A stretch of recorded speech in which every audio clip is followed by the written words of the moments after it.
Hello, welcome dear student. Today's daily news analysis for the Arunachal Times 4 दिसंबर 2025 का हम लोग start करेंगे. So first जो डेली न्यूज़ हुआ है आपका अरुणाचल टाइम्स में वो है international conference on cultural and historical significance of his holiness the six Dalai Lama Gyalwa Tsangyang Gyatso. So एक cultural and historical significance of the six Dalai Lama का कॉन्फ्रेंस इंटरनेशनल कॉन्फ्रेंस आपका तवांग में रखा गया था. तो ये जो सिक्स दलाई लामा है जिसको हम ग्यालवा यांगसंग ग्यात्सो बोलता है, ये आपका तवांग अरुणाचल प्रदेश में इसका पैदा हुआ है, making Arunachal Pradesh Tawang as an important centre for the Tibetan Buddhist heritage. So ये जो प्रोग्राम रखा है international conference, it was kept in order to need for the revive the literacy and cultural legacy of the Buddhism. ठीक है, तो यहाँ पे public awareness of the Tsangyang Gyatso का poetry, songs and historical roles जो आपका अरुणाचल में लिमिटेड है उसको वर्ल्ड वाइड पहुँचाने के लिए ये कॉन्फ्रेंस रखा गया है. ठीक है, तो यहाँ पे इंटरनेशनल कॉन्फ्रेंस में basically to promote the heritage of the Buddhism और ऐसा कल्चर जो आपका सिक्स दलाई लामा का जो बर्थ प्लेस है उसको वर्ल्ड वाइड में पहुंचाने का ये प्रोग्राम रखा है. ठीक है, so birth place and legacy of the Dalai Lama.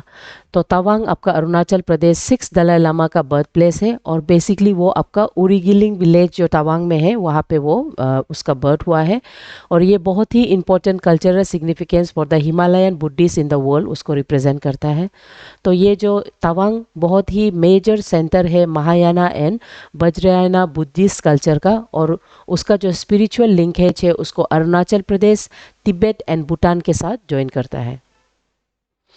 सो ये जो सिक्स दलाई लामा है he is often remembered as से उसका जो लेगेसी है वो बेसिकली उसका रोमांटिक एंड मिस्टिकल पोइट्री है, उसके लिए उसको रिमेंबर किया जाता है. उसके अलावा उसका ओरल एंड लिटरेसी ट्रेडिशन ये जो रीजन में है थ्रू दिस इंटरनेशनल कॉन्फ्रेंस उसको डिस्प्ले कर रहा है. ठीक है, सो एग्ज़ाम में इम्पोर्टेंस शायद प्रीलिम्स पर्सपेक्टिव में आपको पूछा जा सकता है और अगर मेंस में पूछने से नॉर्थ ईस्ट का cultural and heritage specially Arunachal Pradesh का जो कल्चरल आइडेंटिटी है वो क्रॉस बॉर्डर हेरिटेज या तो हिमालयन ट्रेडिशन ये सब आपको क्वेश्चन पूछ सकता है from the mains perspective. Next, international day of person with disability was celebrated.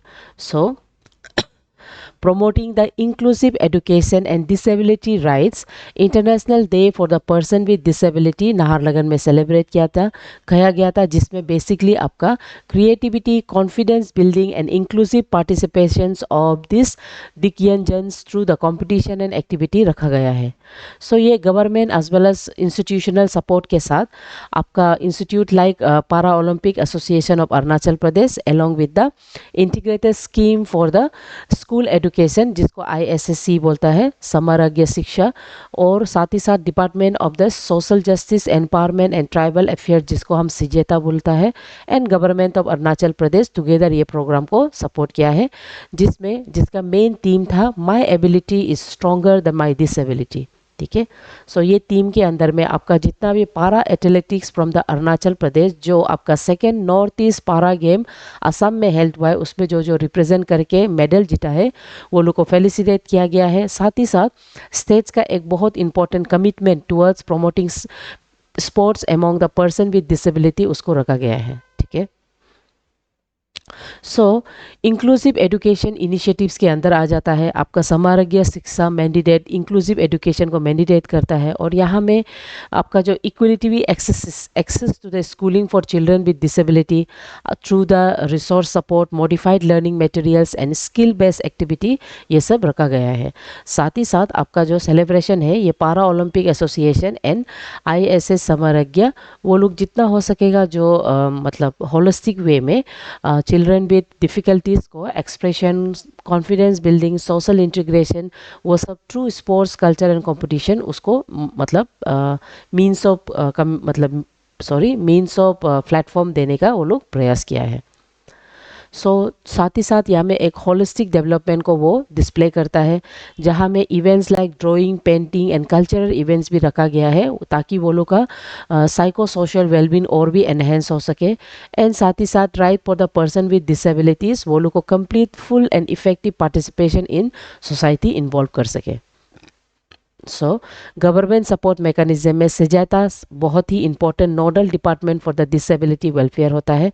वो जितना भी schemes related to person with disability उसको वो इम्प्लीमेंट करने में मदद करता है। साथ ही साथ वो प्रोग्राम स्पॉन्सर करता है ताकि वो awareness and accessibility, education and sports participation for the persons with disability को वो एनफोर्स कर सके इन state level commitment for the inclusivity. साथ ही साथ यहाँ में एंकरेजमेंट थ्रू रिकग्नाइजेशन, वो लोग को रिकग्नाइज करके अवार्ड पारा एथलेटिक्स को देना वो लोग को और भी मोटिवेट करता है खुद को participate as well as align with national initiative, जैसे कि खेलो इंडिया पारा स्पोर्ट्स हो गया, सुगम्य भारत अभियान, ये सब का एक्सेसिबल कैंपेन के साथ। ओके नेक्स्ट, एग्जाम में ये जो डिसेबिलिटी राइट्स है, empowerment, disability and inclusive growth, ये क्वेश्चन आपको पूछ सकता है। दूसरा, आपका जो स्टेट ऑर्गेनाइजेशन जैसे सीजेता हो गया, ये लोग का रोल के बारे में आपको पूछा जा सकता है। उसके अलावा ये लोग जो people with disability they are categorize as the vulnerable group, तो वो लोग का स्पोर्ट्स में वो लोग का क्या स्टैंड है, ये सब का क्वेश्चन आपको इन ब्रॉडर पर्सपेक्टिव एग्जाम के लिए आपको पढ़ना होगा। उसके बाद Subansiri Lower Hydroelectric Power 250 megawatt unit 2 to begin commercial supply in December. एक बहुत ही अच्छा न्यूज़ रहा है for Arunachal Pradesh, Arunachal Pradesh and as well as India का progress in clean energy infrastructure start हो रहा है। NHPC सक्सेसफुली आपका 250 megawatt unit 2 of Subansiri lower hydro electric project को वो लोग 2 दिसंबर से कॉमर्शियली उसको एक्सपेक्टेड किया जा रहा है कि वो स्टार्ट करेगा। ये बहुत ही एक माइलस्टोन है in the clean energy infrastructure sector में। और वंस ये कम्प्लीटली इसका जो पूरा यूनिट 1, यूनिट 2, यूनिट 3, यूनिट 4 चल जाने से ये 1000 मेगावाट कैपेसिटी रखता है। ये बहुत ही important major renewable energy contribution में बात लेता है, जिसमें आपका जो Subansiri lower hydro electric power will deliver around 42.1 billion units annually in regards to energy. ठीक है, और ये इंडिया का रिन्यूएबल एनर्जी कैपेसिटी को as well as carbon neutral goal को सपोर्ट करता है। ये बहुत इंपॉर्टेंट सिग्निफिकेंट बूस्ट रहेगा for the clean energy generation. साथ ही साथ ये एक national wide carbon neutral goal को भी सपोर्ट करेगा, जो कि पेरिस एग्रीमेंट के साथ अलाइन करता है। और साथ साथ it will enhance grid stability and North east का पावर सप्लाई को एक बहुत ही पीक लेवल में पहुंचा देगा रीजन पावर एबिलिटी के थ्रू। ठीक है, और साथ ही साथ this system will benefit both the neighbouring state Assam and as well as to the Arunachal Pradesh. Exam में आपका ये जो renewable source of energy in North east perspective, ये बहुत इंपॉर्टेंट क्वेश्चन पूछ सकता है। ठीक है, तो इसको आपको पढ़ना है। यहाँ में रिन्यूएबल एनर्जी का जो टारगेट है from the north east perspective, आपको इसको पढ़ना होगा। ठीक है, next, Punjab regiment centre inducts 962 Agniveer in Jharkhand Ramgarh district. Recently आपका Punjab regiment centre in Ramgarh Jharkhand में है, और पंजाब रेजिमेंट आपका सबसे one of the oldest regiment माना जाता है। They have inducted 962 Agniveers after completing 31 week of vigorous physical and mental training programme. ये बेसिकली आपका upholding the military values and constitutional alliance के साथ साथ ये लोग जो ओथ लेता है allegiance to the constitution, reaffirmation commitment to the national security, discipline and regimental traditions. ठीक है, तो ये साथ ही साथ यहाँ में ये लोग का फैमिली एंड ट्रेनिंग स्टाफ को रिकॉग्नाइज किया गया था, and parents were honoured with Gaurav Padak for supporting the military service, they were honoured. ठीक है, ये अग्निपथ जो स्कीम है ये एक short term defence recruitment forum है जिसको 2022 से स्टार्ट किया है। ये ऐसा फोरम है जो आगे जाके इंडिया का जो डिफेंस रिक्रूटमेंट सिस्टम को रिफॉर्मेशन लाएगा, जिसमें यूथ का इंडक्शन होगा from the age 17.5 years to 21 years, जहाँ में 4 ईयर्स वो आर्मी नेवी एयरफोर्स में वो रिक्रूट उसका ट्रेनिंग किया जाएगा। और ये आगे जाके मॉडर्नाइजेशन एंड यूथफुल फोर्स के लिए बहुत काम आएगा। आपको जितना हो सकेगा एक younger fitter and technological drive and military आपको फॉर्म कर सकेगा, जिसका एक बहुत लॉन्ग टर्म पेंशन एबिलिटीज़ के साथ साथ फ्लेक्सिबल फोर्स स्ट्रक्चर के साथ इन्वॉल्व है। और साथ साथ इसमें पोस्ट सर्विस अपॉर्चुनिटी, जितना भी अग्निवीर ट्रेनीज है उसमें से 25% को रेगुलरली रिक्रूट किया जाएगा। और वाइल द रिमेनिंग जो होता है वो आपका सेवा निधि पैकेज के अंदर में approximately 11.7 lakh approximately tax free वो लोग को रिन्यूमेशन मिला जाएगा। उसके अलावा state and central government job as well as आपका जो कैप होता है, प्राइवेट सेक्टर अपॉर्चुनिटीज़ होता है, ये सब में भी वो लोग को better opportunities and better chance दिया जाएगा। अग्निवीर में ये करीबन 24 to 31 वीक्स का intensive physical military technology training होता है। और ये बहुत दोनों ही operational as well as supportive role में ट्रेनिंग किया जाता है। 4 इयर्स का टेन्योर में आपका जो अग्निवीर होता है वो लोग को कस्टमाइज मंथली पैकेज मिलता है। साथ ही साथ वो लोग को risk and hardship allowance as well as insurance coverage of ₹48 lakh दिया जाता है। तो ये लोग का ड्यूटी एंड वैल्यूज़ में they take an oath of allegiance to the constitution, यानी कॉन्स्टिट्यूशन के अंदर में रहेगा, अपहोल्ड द मिलिट्री डिसिप्लिन को रखेगा, ठीक है। और साथ ही साथ आपका जो रेजिमेंट का ट्रेडिशनल होता है respective service and as well as contribution to the national security, वो लोग का मेन मोटो रहता है। एग्जाम में ये अग्निपथ स्कीम आपको प्रीलिम्स लेवल में पूछा जा सकता है। डिफेंस पॉलिसी और नेशनल सिक्योरिटी में involvement of the Agniveer scheme किस तरह से सिक्योरिटी को और एनहेंस करता है, ये आपका क्वेश्चन एग्जाम फॉर्मेट में पूछा जा सकता है। Next, Chawna Meen, Deputy Chief Minister of Arunachal Pradesh. Chawna Meen has attended inaugural sessions of the 20 International Tipitaka chanting ceremony at Bodh Gaya. Promoting the Buddhist diplomacy and global harmony, Deputy Chief Minister of Arunachal Pradesh, Chawna Meen, he has attended the 20th International Tipitaka chanting ceremony at Bodh Gaya. ठीक है, जिसमें बुद्धा का message for the peace unity and compassion as the tool for the global harmony को रखा गया है। ये programme जो इंडिया का जो कल्चरल डिप्लोमेसी है उसको और भी स्ट्रेंथन करता है।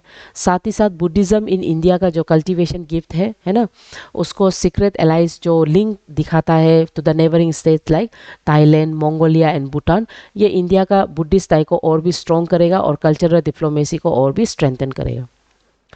यहाँ में फोकस किया जाएगा आपका अरुणाचल प्रदेश का बुद्धिस्ट हेरिटेज को, और अरुणाचल का तवांग मोनेस्ट्री ये सब को हाईलाइट किया जाएगा। गोल्डन पगोडा जो नामसाई में है, साथ ही साथ दामा हिल बुद्धा स्टैचू, वो सब को डिस्प्ले किया जाएगा जो रिप्रेजेंट करता है Mahayana and Theravada practices health in Arunachal Pradesh. Buddhist diplomacy एक सॉफ्ट पावर के अंदर में आ जाता है। बुद्धिज़्म एज इंडिया का सिविलाइजेशन एक्सपोर्ट बन सकता है। Shared heritage with South Asia as well as South East Asia nation के साथ एक हिस्टोरिकल कनेक्शन देके वो आपका geopolitic as well as socio economic forum में एक बेहतरीन डिप्लोमेसी रखने में मदद करेगा। साथ ही साथ ये एक global outreach through Buddhist event का थ्रू, यानी कि आपका तिपिताका चैंटिंग सेरेमनी एट बोध गया के थ्रू एक बुद्धिस्ट का scriptures, pilgrimage site and monastic traditions को ग्लोबल वे में स्ट्रेंथन करने में मदद करेगा। साथ ही साथ it will strengthen the ties with the sacred relics, है ना। सेक्रेट रेलिक्स का जो है countries like Thailand, Mongolia, Bhutan, वो लोग के साथ बहुत इंपॉर्टेंट टाइज को मेंटेन करने में मतलब मदद करेगा। अरुणाचल, अगर हम बुद्धिज़्म के बारे में बात कर रहा है तो अरुणाचल का जो बुद्धिस्ट हेरिटेज है उसके बारे में आपको थोड़ा सा जानना होगा। अरुणाचल बहुत इंपॉर्टेंट सिग्निफिकेंट होल्ड करता है Buddhist sites such as Tawang monastery हो गया, जो कि one of the largest in Asia है। गोल्डन पगोडा इन नामसाई है, और 180 फीट स्टैचू और इस बुद्धा एट दामा हिल जो डीप स्पिरिचुअल रूट को शोकास करता है। साथ ही साथ there is a confluence of Mahayana and Theravada traditions you can see in Arunachal Pradesh, है ना। महायाना जो कि मोम्पा सेरटुकपेन कम्युनिटी मनाता है, थेरावादा आपका थाई कम्ती सांगपो कम्युनिटी शो करता है। उसके बाद ये जो सॉफ्ट पावर होता है थ्रू द बुद्धिज़्म लिटरेचर, ये आपका इंडिया का जो रोल है in the act east and cultural connectivity में और भी मदद करेगा। सो एग्ज़ाम में ये सॉफ्ट पावर मतलब डिप्लोमेसी, कल्चरल डिप्लोमेसी के अंदर में आ सकता है। साथ ही साथ स्टेट पीसीएस में अरुणाचल का cultural identity, heritage preservation and religious tourism, इसके फॉर्मेट में आपको क्वेश्चन पूछा जा सकता है। Mizoram government seeks geospatial intelligence unified platform for sustainable development in Northeast. So Mizoram government has called for a geospatial intelligence and climate resilience system for the whole Northeast region. तो जैसे कि north east एक terrain form है, मतलब topography है, तो उसमें एक GIS mapping, remote sensing and digital twins, ये होने से क्या होगा, आपका planning infrastructure, service delivery system and environment protection in the north east के लिए बहुत एसेंशियल होगा।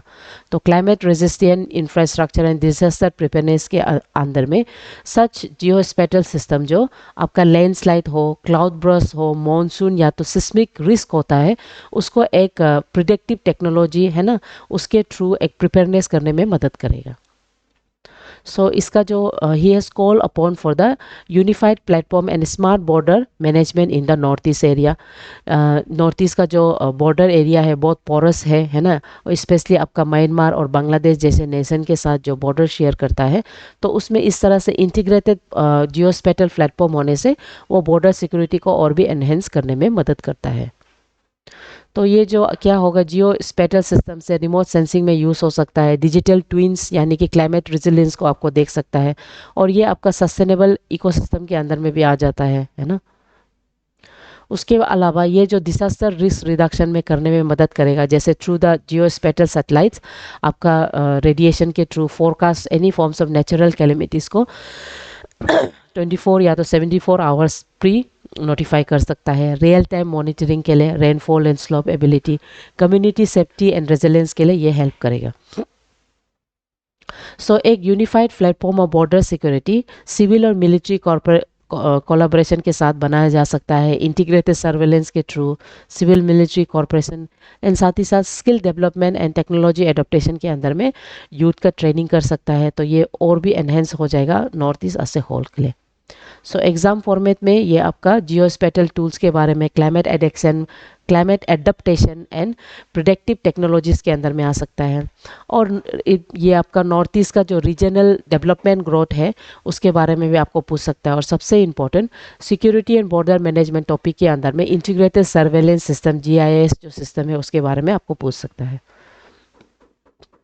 German president gets royal welcome at the start of the first UK state visit in 27 years.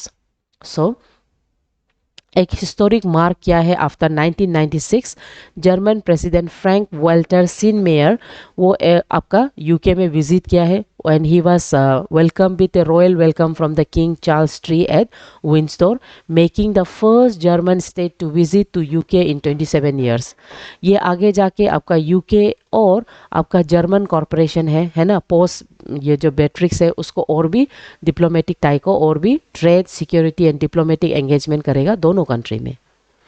तो साथ ही साथ यहाँ में they both shared and honoured history है ना, यहाँ में events like commemoration of the World war II victims, साथ ही साथ visit to the historic site, reflecting a mutual recognition of past conflicts through the promoting reconciliation and friendship उसको किया गया है दोनों मिलके, ठीक है, ऑनर किया गया है।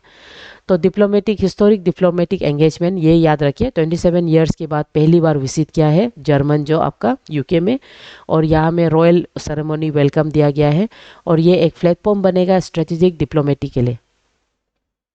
सो यहाँ में आपका जितना भी वर्ल्ड वॉर II का विक्टिम था उसको रिमेंबर किया है, शेयर्ड हिस्ट्री को they both have acknowledge, and furthermore they have reinforce for the diplomatic goodwill and for the foundation of the future collaboration and the trust. So exam में UK और German का bilateral ties के बारे में पूछा जा सकता है, आपको पोस्ट बिट्रिक्स डिप्लोमेसी के बारे में पूछा जा सकता है, उसके बाद आपको ये जो डिप्लोमेटिक जो टाइज होता है उसका किस तरह से बायलैटरल कॉर्पोरेशन में क्या काम होता है, क्या इंपॉर्टेंस होता है, ये एग्जाम में पूछा जा सकता है। From China to Europe in 20 days, so ये जो आपका स्ट्रेटेजिक वॉयस है by the Northern C Road, यहाँ में आप देख सकते हैं नॉर्दर्न सी रोड का थ्रू से ऑन सितंबर 2025 Chinese container ship Istanbul bridge sail किया है आपका क्वेंगदाओ टू डैंग्स इन 20 डेज। ये आपका नॉर्दर्न सी रोड का थ्रू से करीबन 7,000 किलोमीटर को रिड्यूस करते हुए compare to the Swiss camel वो ट्रैवल करके पहुंच गया है। ठीक है, तो ये एक जियोपॉलिटिकल एंड सॉफ्ट पावर को इम्प्लिकेट करता है। ये सिंबॉलिक डेमोन्स्ट्रेशन देता है of China's Arctic ambitions, projecting उसका जो टेक्नोलॉजिकल कैपेबिलिटीज़ को, साथ ही साथ स्ट्रेटेजिक नैरेटिव को दिखाता है, while the actual control and permit still Russia के साथ होने के बाद भी। ये बहुत इंपॉर्टेंट इकोनॉमिक और लॉजिस्टिक और एनवायरमेंटल रियलिटी है। ये जो डिस्पाइट द शॉर्टर डिस्टेंस, इसमें high cost, seasonal navigation limit, icebreaker recruitment and limited port infrastructure constrain करता है इसका रेगुलर शिपिंग को। ये बहुत इंपॉर्टेंट स्ट्रेटेजिक फोकस होता है और ये जो मेन स्ट्रीम ट्रेड रूट के अंदर में नहीं आता है ना, रादर देन मेन स्ट्रीम। सो ये जो नॉर्थर्न सी रूट है एंड आर्टिक शिपिंग के बारे में, ये आपका एशिया से यूरोप का जो जर्नी है उसको अप्रोक्सीमेटली 7,000 से वो कम कर देता है। ये जो आपका 90 डेज पर ईयर नेविगल है,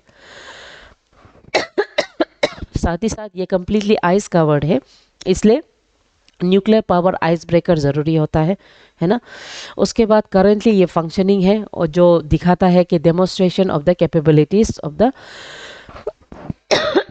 चाइना का उसको शो करता है। साथ ही साथ ये रूट एक बहुत ही अपकमिंग क्लाइमेटिक चेंज को, क्लाइमेटिक कंडीशन को चैलेंज करता है। सो जियोपॉलिटिकल सॉफ्ट पावर के अंदर में ये चाइना पोलर सिल्क रोड के अंदर में आता है, जो कि सिंबॉलिक रिप्रेजेंटेड सिग्निफिकेंस में आर्टिक वॉयज जो कि नियर आर्टिक पावर को हाईलाइट करता है। Excuse me. साथ ही साथ ये नैरेटिव ओवर कंट्रोल, यानी कि चाइना का इन्वेस्ट कैपिटल एंड टेक्नोलॉजी में, रसिया का कंट्रोल एक्सेस परमिट और आइस ब्रेकर इंफ्रास्ट्रक्चर, ये जो डिपेंडेंसी दोनों का, रसिया और चाइना का ऊपर में, दोनों के ऊपर में बराबर डिपेंडेंसी पार्टनरशिप क्रिएट करता है और ये आपका सॉफ्ट पावर और ग्लोबल मैसेज के अंदर में आ जाता है। ठीक है, तो एग्जाम में सिंस ये न्यू नॉर्थर्न सी रूट है, ये इंपॉर्टेंट हो सकता है। चाइना और रसिया का आर्टिक कॉर्पोरेशन, इसको आप पढ़ सकता है इन ग्लोबल मैरीटाइम नैरेटिव्स के अंदर में। साथ ही साथ प्रीलिम्स में आपको नॉर्थर्न सी का जो रूट है उसमें चाइना का जो वॉयज है वो शिप का नाम पूछा जा सकता है, कब से स्टार्ट हुआ, ये सब प्रीलिम्स में पूछा जा सकता है। ठीक है, so thought of the day ये है, the most difficult thing is the decision to act, the rest is merely tenacity, है ना, एमएलएल ईयर हर्ट।